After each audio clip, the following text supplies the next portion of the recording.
Being predatory and swift are distinct traits, but for a grizzly bear, they combine to create a truly formidable and lethal creature. Doubts about its danger may persist, but after this story showing a grizzly bear ending the lives of 5 campers in just 3 seconds, it will be apparent that the wild is far more dangerous than one might assume. The vast expanse of Yellowstone National Park stretched out before 5 friends, a blend of dense forests, towering peaks, and serene meadows. Under the late summer sun, casting a warm golden light over the landscape, Peter Hong, Kevin Akaka, Alicia Hart, Douglas Kelly, and Clarkson Williams ventured deeper into the park. They had meticulously planned this weekend escape to immerse themselves in the wilderness, far from the crowded trails and campsites that most visitors favored. The group's excitement was palpable as they trekked through the forest, their packs heavy with gear and provisions. Peter, the unofficial leader, had previous experience in Yellowstone but never ventured so deep.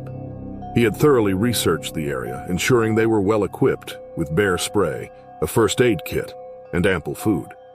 Experienced campers all felt confident in their preparedness. As they set up camp, conversations shifted from career challenges and current news to fond memories of past adventures. Tents were pitched, sleeping bags unrolled, and a fire was built with seasoned ease.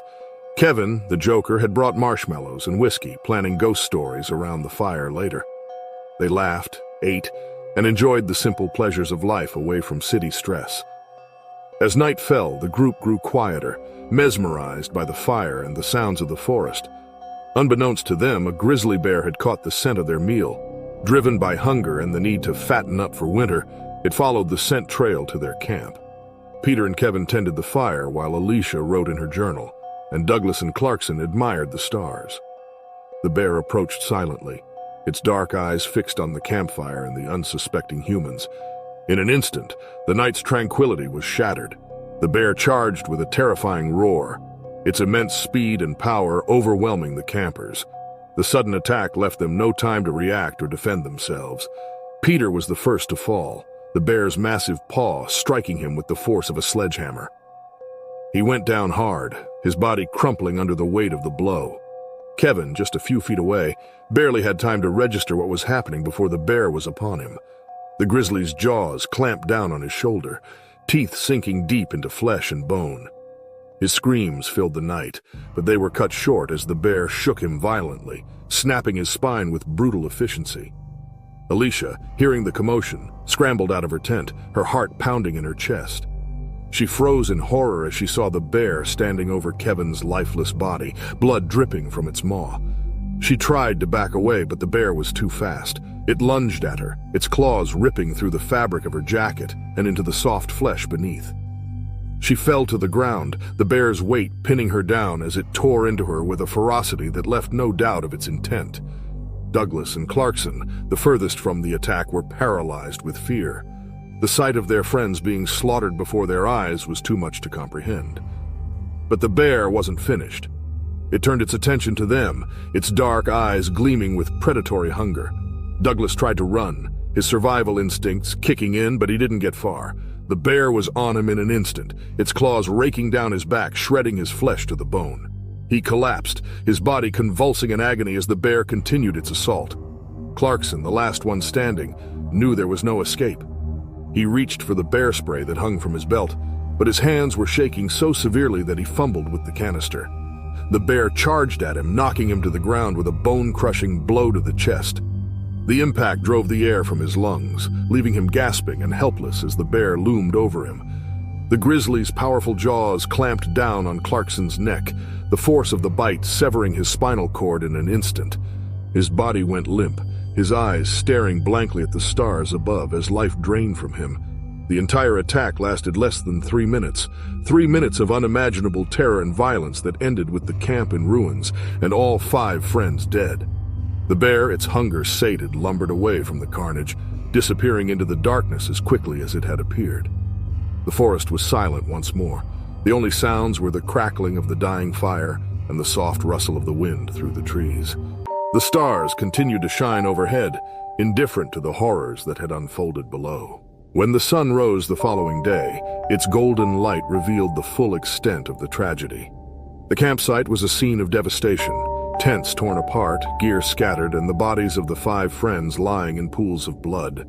The ground was churned up, marked by deep gouges where the bear's claws had raked the earth in its frenzied attack. It wasn't long before a passing ranger, alerted by the lingering smell of smoke and the unusual silence, stumbled upon the scene. The sight that greeted him was one he would never forget, a tableau of death that spoke of the raw, unrelenting power of nature and the fragility of human life in the face of it. The news of the attack spread quickly, sending shockwaves through the nation. Yellowstone, one of the most beloved national parks in the country, had become the site of a nightmare, a reminder that the wilderness was not a playground but a domain ruled by creatures far more powerful and dangerous than any human. An investigation was launched immediately, with park rangers, wildlife experts, and law enforcement descending on the site to piece together what had happened. They analyzed the bear's tracks, the signs of the struggle, and the remnants of the campfire that had burned down to embers. It was clear that the smell of food had attracted the bear to the campsite, but beyond that, there were more questions than answers. How could such a brutal attack happen so quickly? Could anything have been done to prevent it? And what would be the consequences for the future management of the park? In the wake of the tragedy, there was an outpouring of grief and outrage. The families of the victims demanded answers, while environmentalists and park officials grappled with the implications of the attack. But one thing is sure, these friends can never be brought back. The Alaskan wilderness, with its vast and untamed beauty, attracts those eager to capture its raw splendor. Driven by his deep fascination with Alaska, Marlon Laufer, a seasoned wildlife photographer, led an expedition into this remote expanse. Accompanied by fellow photographers Ivo Kruger, Aliska Novak, and Timo Wenzel, Marlon aimed to photograph grizzly bears in their natural habitat. The journey began in Anchorage, where the group gathered supplies before heading north, deep into bear country. Their destination was a remote location beyond paved roads and mobile signals, nestled along a river rich with salmon, a favored meal for bears. They set up camp a safe distance away, ensuring their food and supplies were secured in bear-proof containers. For days, the team hiked through breathtaking landscapes, snow-capped mountains, glacier-carved valleys, and dense spruce forests. They rose before dawn and remained vigilant, capturing the subtle beauty of the wilderness, eagles soaring, moose wading, and sunlight filtering through trees. On the 5th day, their patience was rewarded. From their observation post, Ivo spotted movement across the river, a massive grizzly bear emerging from the forest. The photographers held their breath as the bear, with thick fur and powerful muscles, approached the water's edge. They adjusted their cameras and prepared for the moment they had waited for. As the bear dipped its head into the river and emerged with a wriggling salmon, the photographers clicked their cameras, capturing the raw intensity of nature. However, the wilderness is unpredictable. The bear suddenly lifted its head, its gaze locking onto the photographer. A low growl filled the air, and the group felt a chilling shift as the bear's demeanor turned menacing. For a moment, the time seemed to freeze. The bear stood still, its eyes narrowing as it gauged the threat before it. Then, in an instant, the bear dropped the salmon and began to move. What had been a slow, lumbering approach became a terrifying charge. The ground shook beneath the bear's weight as it thundered toward the river, its claws tearing into the earth, its teeth bared in a feral snarl. Panic gripped the photographers. The bear, a creature of sheer power and speed, had closed the distance to the river's edge in seconds. Marlon shouted a warning, but there was no time to strategize, no time to think. The primal instinct to flee took over, and the group scattered, abandoning their cameras and gear as they sprinted for the safety of the trees. Ivo, the youngest of the group, was closest to the riverbank. He stumbled, his foot catching on a root, and in that split second, the bear was upon him. The sound of the impact was sickening, a collision of flesh and bone against an unstoppable force. Ivo's scream pierced the air, a sound of pure terror and agony, before it was abruptly cut off as the bear's jaws clamped down on his shoulder. The other photographers could only watch in horror as the bear mauled their friend, its massive frame pinning him to the ground. Blood splattered across the earth as the bear's claws raked across Evo's body, tearing through flesh and muscle with brutal efficiency. The attack was swift, the bear's ferocity unmatched by anything the group had ever witnessed. Marlin, Iliska, and Timo, paralyzed by fear and shock, knew there was nothing they could do. The wilderness they had so eagerly entered had turned on them, revealing its true, unforgiving nature. In less than a minute it was over. The bear, satisfied with its dominance, released Evo's lifeless body and stood over him, its chest heaving from the exertion. Blood dripped from its muzzle, staining the fur around its mouth a dark crimson. It cast a final glance at the remaining photographers as if daring them to challenge its claim before turning and lumbering back toward the forest. The photographers remained frozen, their minds struggling to process the violence they had just witnessed. When the bear finally disappeared into the shadows of the trees, silence descended upon the valley once more. The wilderness, indifferent to the suffering it had just wrought, returned to its natural state. The river continued its gentle flow, the wind rustled through the leaves, and the birds resumed their songs as if nothing had happened. Marlin, his hands trembling, forced himself to move. He approached Evo's body, the sight of his friend's mangled form searing itself into his memory. The others joined him, their faces pale, their eyes wide with shock. They had come to capture the beauty of the wild, to document the majesty of nature in its purest form. But in doing so, they had become a part of it, a part of its brutal, unrelenting reality. The photographers gathered what they could of their equipment, their movements mechanical and detached, as if operating on autopilot. They knew they had to leave to find help, but the weight of what had happened pressed down on them, making every step feel like a struggle. The journey back to civilization was a blur, the days blending as they navigated the treacherous terrain, haunted by the image of Evo's final moments. When they finally emerged from the wilderness, their story spread quickly, igniting a firestorm of debate. The tragedy served as a grim reminder of the dangers that lurk in the wild, hazards that can turn even the most experienced into prey. The ethics of wildlife photography came under scrutiny, with discussions centered around the fine line between capturing nature's beauty and becoming part of its untamed brutality. Some argued that the pursuit of the perfect shot had led to unnecessary risk. In contrast, others maintained that the wilderness itself was unpredictable, its dangers an inherent part of its allure. For Marlin, Iliska, and Timo, the experience left a scar more profound than any physical wound. They had ventured into the wilderness seeking beauty, but returned with a stark understanding of nature's unforgiving law.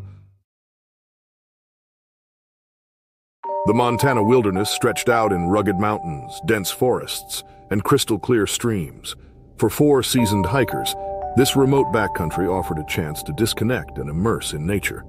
Tomasz Kristek, a passionate mountaineer in his early 30s, led the group, followed by Anselm Vogel, a detail-oriented thinker, Milena Veseli, an athletic and confident adventurer, and Radoslav Kovac, the eldest, with a weathered face of experience. It was late morning, and the group, having traveled steadily for hours, aimed to reach a secluded campsite by early afternoon. They had not encountered other hikers, which reassured them of their solitude. As they rounded a bend, the forest seemed to close in.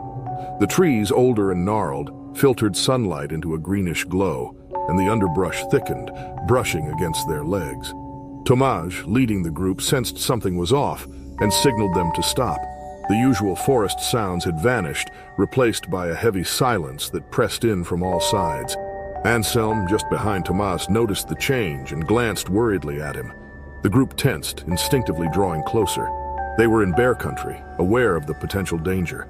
The silence stretched on until a deep, menacing growl resonated through the trees, hidden in the thick underbrush. Tomasz's heart raced as he considered their options.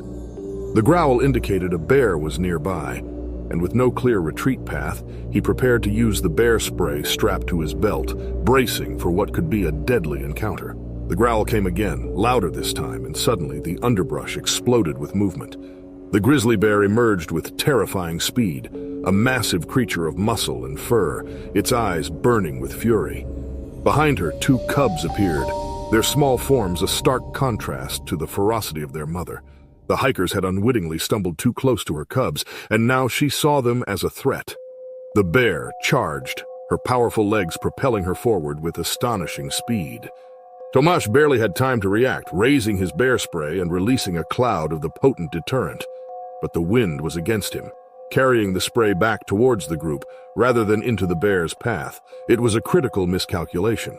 The bear was upon them in seconds. With a swipe of her massive paw, she struck Tomasz, sending him crashing into the underbrush with a force that left him dazed and immobile. Milena, standing just behind him, screamed silently as she, too, was struck. The bear's claws tearing through her clothing and flesh with brutal efficiency. Her body crumpled to the ground, blood pooling beneath her. Anselm and Radoslav, the two remaining hikers, were paralyzed with fear. They had seen bear attacks in documentaries and read about them in survival guides, but nothing had prepared them for the sheer, visceral terror of being the target of such raw, primal fury. Anselm fumbled with his bear spray, but his hands were shaking so severely that he couldn't get a firm grip. The bear roared, a sound that echoed through the trees and sent birds flying in every direction. She stood over Milena's lifeless body, her breath coming in heavy, angry snorts. For a moment it seemed as though she might turn on the others, but then she hesitated, her eyes flicking back to where her cubs waited in the shadows. Instinct won out over rage. The bear growled once more, a low, threatening sound, before turning and disappearing back into the underbrush with her cubs in tow. The sudden silence that followed was almost as shocking as the attack itself. Anselm and Radoslav stood frozen, their minds struggling to process what had just happened. It was Radoslav who moved first, rushing to Tomasz's side. He was still alive, though barely, his chest rising and falling in shallow, ragged breaths. Milena was gone, her body lying motionless on the ground. There was nothing they could do for her. Anselm knelt beside Radoslav, his face pale and eyes wide with shock. He couldn't stop shaking, his body still coursing with adrenaline and fear. The reality of their situation began to sink in.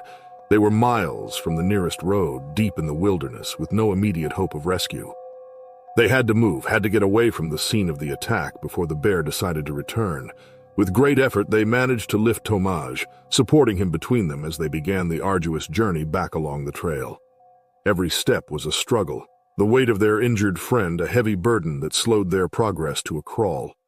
The forest around them seemed darker, more foreboding, as though the trees themselves were closing in. Time became a blur, the minutes stretching into hours as they fought their way through the dense underbrush. The trail, once clear and well-marked, now seemed treacherous and uncertain. Tomasz drifted in and out of consciousness, his breaths growing weaker with each passing moment.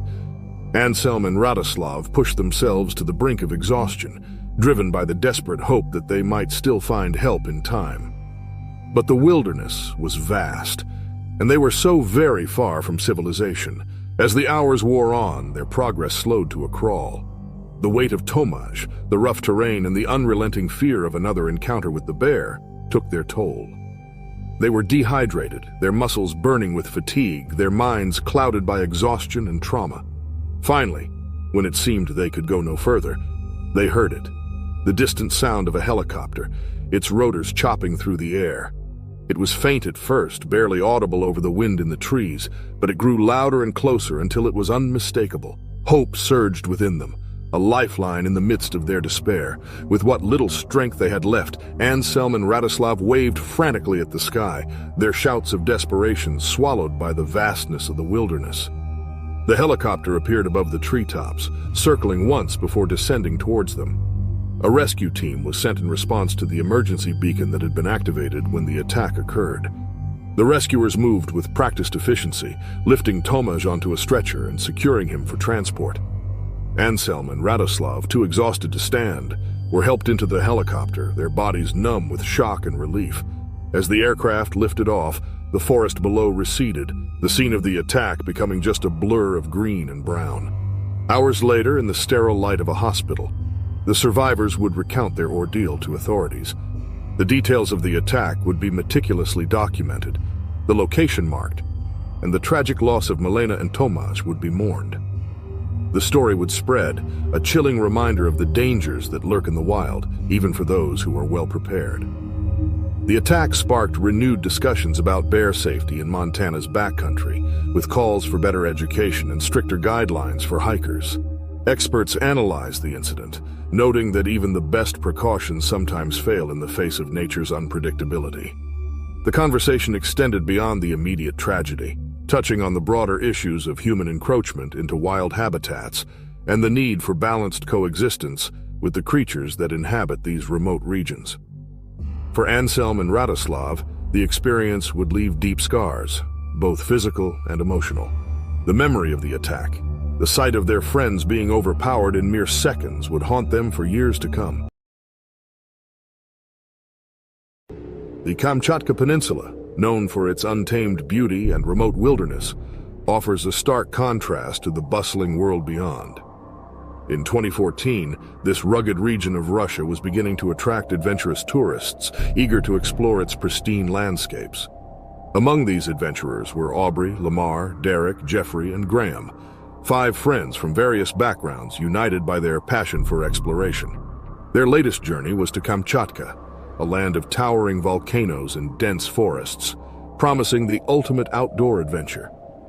The group had meticulously planned their trip, preparing both physically and mentally for the challenges that lay ahead. They hired Andrei, a seasoned local guide known for his expertise in navigating Kamchatka's treacherous terrain. Their ambitious itinerary included the Valley of Geysers, Kronatsky Volcano, and the remote hot springs deep within the peninsula. The hot springs, isolated and accessible only by a rigorous hike, were particularly intriguing due to their breathtaking beauty. On the 5th day of their expedition, the group embarked on their journey to the hot springs. They set out before dawn, greeted by a crisp, cold morning. Andrei led them through dense forests, with the sound of crunching snow underfoot and distant bird calls punctuating the silence. As they ascended, the terrain became rockier and the air colder, but their spirits remained high. By midday, they reached a high plateau offering a stunning view of their destination below. The descent into the valley was challenging, but the sight of the hot springs provided renewed energy. The air grew warmer as they neared the springs, with the distinct sulfurous scent becoming stronger. The forest here felt more enclosed, its quietness almost palpable.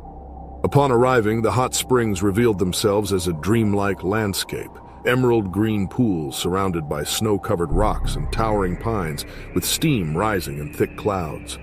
The scene was both surreal and serene, untouched by the outside world.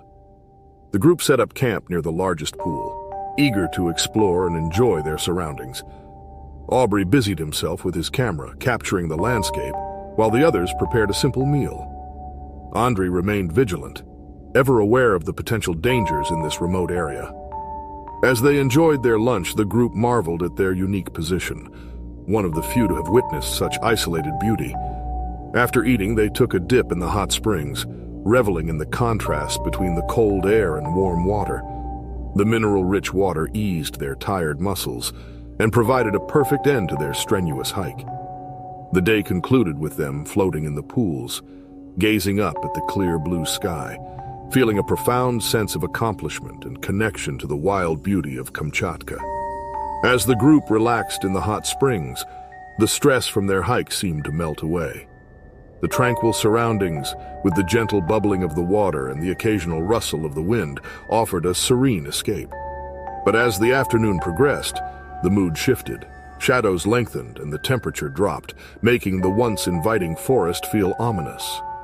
A sense of unease began to creep in, as if the valley itself was warning them. Andrei, who had been on the edge of the pool, suddenly tensed and signaled for silence. The group fell quiet, their laughter replaced by a heavy stillness.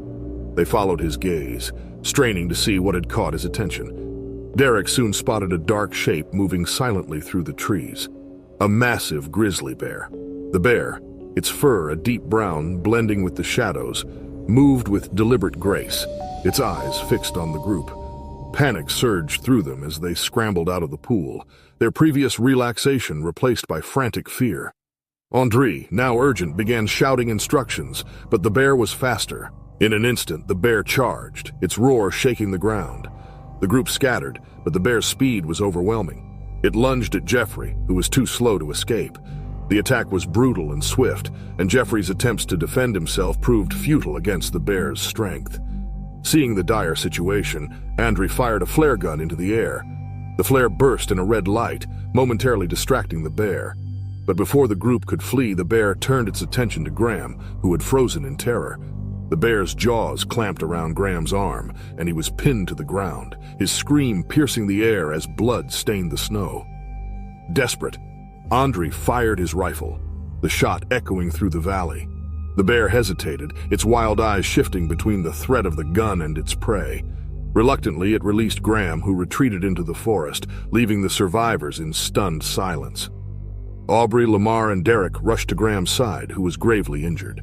Jeffrey lay a few feet away, battered and barely conscious. The group was left to confront the grim reality. What was meant to be a peaceful retreat had turned into a nightmare.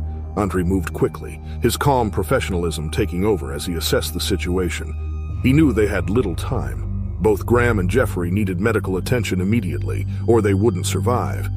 He began issuing orders, directing the others to help him stabilize the injured while he prepared an emergency signal for extraction. The group worked in a daze, the shock of the attack still fresh in their minds. They followed Andre's instructions mechanically, doing what they could to help their friends, but their thoughts were elsewhere, replaying the terrifying moments over and over. The image of the bear, its jaws locked onto Graham, its eyes filled with predatory fury, was burned into their memories. Andre set off the emergency beacon, a small but powerful device that sent a distress signal to the nearest rescue station. They were deep in the wilderness, hours away from any help, but it was their only hope. He then turned his attention back to Graham and Jeffrey, doing his best to stop the bleeding and keep them conscious. As the minutes dragged on, the group began to realize the gravity of their situation. They were miles from civilization in one of the most remote places on Earth, with two critically injured friends and a genuine threat still lurking in the forest. The silence that had once been peaceful now felt oppressive, each rustle in the trees sending a wave of fear through the group. Time seemed to stretch endlessly as they waited, the weight of the situation pressing down on them. Every sound, every movement of the wind in the trees heightened their anxiety. They were cold, exhausted, and terrified, the adrenaline that had carried them through the attack now giving way to a deep, bone-chilling fear. Finally, after what felt like an eternity, they heard the distant hum of helicopter blades cutting through the air. The sound grew louder, and the group's spirits lifted, the sense of relief almost overwhelming. The rescue team arrived swiftly, their professionalism and efficiency, a stark contrast to the chaos the group had just endured. Medics swiftly attended to Graham and Jeffrey, stabilizing them for transport while Andre calmly briefed the rescue team on the situation. The tourists watched in stunned silence as their friends were loaded onto stretchers and lifted into a helicopter. As the plane departed, taking Graham and Jeffrey to the nearest hospital, the gravity of their ordeal set in. Relief at the arrival of help was overshadowed by the realization of how close they had come to tragedy. Andre then led the remaining group to safety for another helicopter pickup. As they flew over Kamchatka's wilderness, the tourists reflected on their harrowing encounter with nature's dangers. A lodge nestled in the heart of the Canadian wilderness sat beside a serene, secluded lake.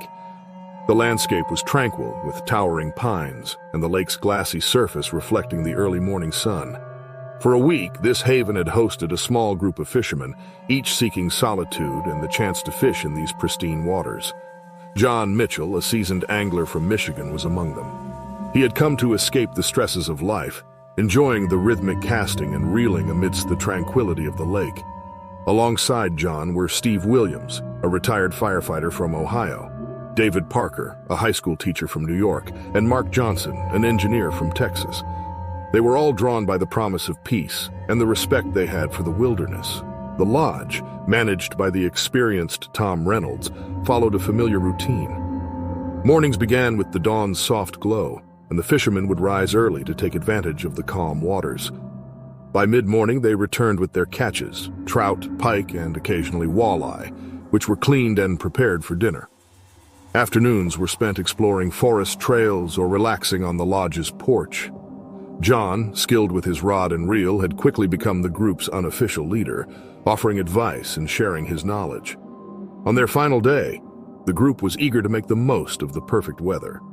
Clear skies, a gentle breeze, and calm waters. John caught a large trout early on, and the group's cooler soon filled with their catches. As they neared the lodge, the smell of fresh fish was in the air, and the scent reached deep into the forest. A grizzly bear, drawn by the rich aroma, had been foraging nearby. The powerful scent of the fish lured the bear closer to the lodge, promising an easy meal and bringing an unforeseen danger to the peaceful setting. The bear moved through the forest with a deliberate pace, driven by hunger and the need to prepare for winter. Its focus was sharp, guided by the scent that led it from the tree line to the lodge. Inside, the fishermen were oblivious to the danger. They continued their work at the cleaning station, their surroundings filled with the sounds of knives slicing fish. Lodge staff were busy preparing for the evening, unaware of the approaching threat. It wasn't until the bear was only yards away that Steve noticed it. Steve froze, staring in shock at the massive grizzly. His heart raced as he realized the danger. John, seeing Steve's alarm, quickly grasped the severity of the situation. The bear was too close, and its focus was on the easy meal of fish. In a flash, the bear charged, moving with a speed that belied its size. It lunged at John, who barely had time to defend himself. The bear's claws slashed across John's chest, sending him falling backward in agony. The other fishermen fled in panic, but the bear, driven by its primal urge to feed, pursued them. It struck Steve with a powerful blow, sending him crashing to the ground. Tom Reynolds, the lodge owner, heard the commotion and rushed outside. The scene was chaotic, with the bear covered in blood and attacking relentlessly. Tom, desperate to save the remaining people, grabbed a flare gun and fired it into the air. The bright light and loud noise startled the bear, causing it to retreat into the forest. The aftermath was a scene of horror. John and Steve were severely injured, and the lodge, once a peaceful retreat, was now in chaos. Tom quickly called for help and attended to the wounded, but the damage was done. The attack sent shockwaves through the community. The lodge, previously a popular spot for anglers, became the center of intense scrutiny. Investigators arrived to piece together the events, discovering that the scent of fish had attracted the bear. In response, new safety protocols were implemented. These included stricter food storage rules, bear-proof containers, and staff training on handling bear encounters. The attack highlighted the unpredictable danger of the wilderness, serving as a stark reminder of the need for vigilance in the wild. For John, Steve, and the others, the trauma of that day left lasting scars, both physical and emotional, marking a sobering reminder of the delicate balance between humanity and nature. In the remote wilderness of Russia's Far East, Roman Petrov, an experienced hunter from Moscow, ventured into the forest on a crisp autumn morning. The dense canopy of ancient trees obscured the sun, casting a dim light over the rugged terrain. Roman, known for his discipline and patience, was on the hunt for a moose, a challenging and elusive quarry. Hours of tracking had led him to fresh hoofprints, broken branches, and the faint musky scent of the moose. As Romans pressed deeper into the forest, the trees grew thicker and the ground became uneven with rocks and roots. His trusted rifle was slung over his shoulder, and every step was deliberate, each breath measured.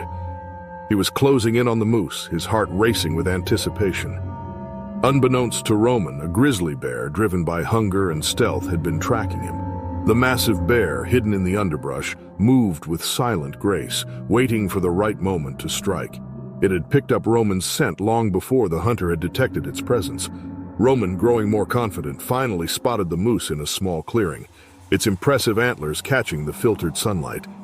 As he raised his rifle, preparing for the perfect shot, a sudden rustle in the bushes startled the moose. The animal bolted into the forest, disappearing swiftly. Frustrated, Roman lowered his rifle, puzzled by the disturbance. He turned to investigate the noise, his senses alert to any movement. The forest was eerily quiet, the shadows lengthening as the sun set. Roman glimpsed a massive shape advancing towards him, almost blending with the surroundings. The bear, seizing its chance now that the moose was gone, charged with terrifying speed, its eyes fixed on the unsuspecting hunter who had inadvertently led it to this deadly confrontation. Roman's training kicked in, his survival instincts finally breaking through the paralysis that had gripped him. He swung his rifle around, desperately trying to aim at the oncoming bear, but it was too late. The bear was upon him, a blur of fur and muscle that crashed into him with the force of a freight train. The impact knocked the rifle from his hands, sending it skittering across the ground as Roman was thrown to the forest floor. The world became a whirlwind of pain and terror as the bear's claws tore into Roman's flesh. He fought back with all the strength he could muster, his fists pounding against the bear's thick hide, but it was like trying to fight a force of nature. The bear was relentless, its jaws snapping shut around Roman's arm with bone-crushing force. The pain was excruciating, a white-hot fire that seared through his nerves, but Roman refused to give in. He struggled desperately, his mind racing for a way out, but the bear was too strong, too fast. With a final, desperate effort, Roman managed to wrench his arm free from the bear's jaws, his blood staining the ground beneath him. He scrambled to his feet, his body screaming in protest, and tried to make a run for it. But the bear was quicker, its massive paw swiping out and catching him across the back. Roman was sent sprawling, his vision blurring as he hit the ground hard.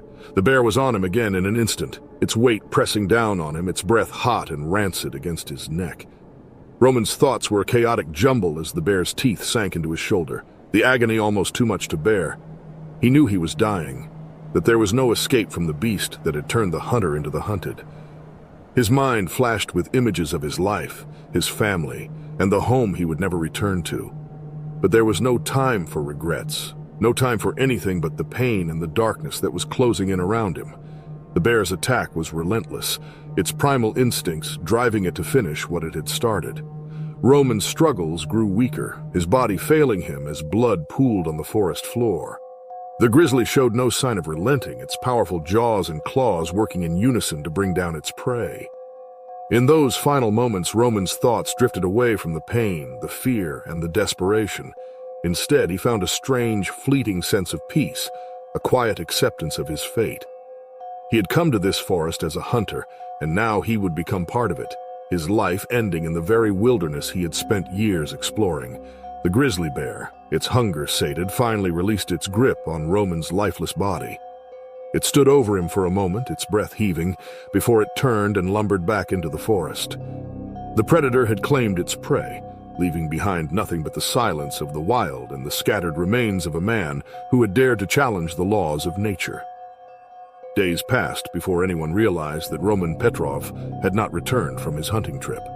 When he failed to show up at home, his family grew worried and contacted the local authorities. A search party was organized, made up of fellow hunters, forest rangers, and even a few volunteers from the nearby village. They knew the risks of venturing into the deep woods, but they were determined to find Roman, hoping against hope that he had lost his way or suffered a minor injury. The search was exhaustive, the men combing through the dense forest, calling out Roman's name as they went. But as the hours turned into days, their hopes began to fade.